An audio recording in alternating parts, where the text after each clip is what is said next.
ஒரு அமைதியான ஊரில் வாழ்ந்தார்கள் அரவிந்தும் நந்தினியும். இருவரும் ஒரே பள்ளியில் படித்து வந்தார்கள். நந்தினி எப்போதும் அமைதியாக சிரித்த முகத்துடன் இருப்பாள். அரவிந்தோ எல்லோருக்கும் உதவி செய்வான். நாட்கள் கடந்தன. நட்பு நழுவி காதலாக மலர்ந்தது.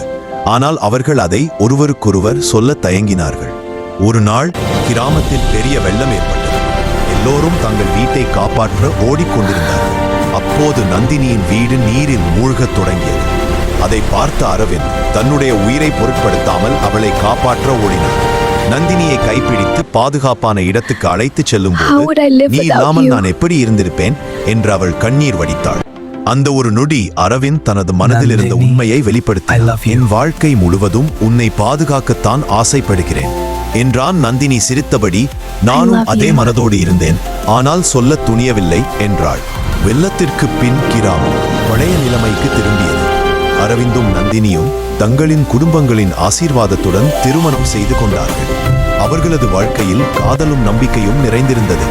கதையின் நல்லொழுகு, உண்மையான காதல் என்பது சொல்வதற்கு வார்த்தைகள் இல்லை, அதை நிரூபிக்கும் செயல்களில் தான் உள்ளது.